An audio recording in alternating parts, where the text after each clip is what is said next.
Details చూస్తే దినపత్రికలో వచ్చిన కథనానికి స్పందించిన మంత్రి కేటీఆర్ ఆదేశాలతో నల్గొండ జిల్లా మునుగోడు నియోజకవర్గం చెండూరు మున్సిపాలిటీ పరిధిలోని 4-7 వార్డులకు చెందిన కలిమికొండ వెంకటేష్, చెనగాని రవిలు కిడ్నీ సమస్యతో బాధపడుతున్నారు.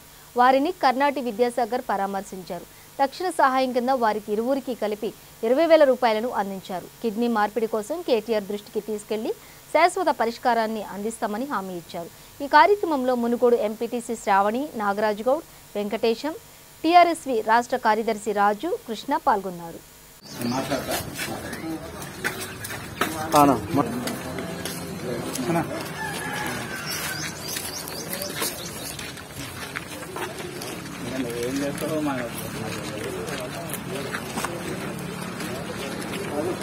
ఎందుకు చెప్తాం మనం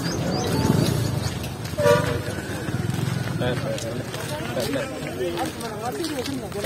ఏం చేస్తాం సరే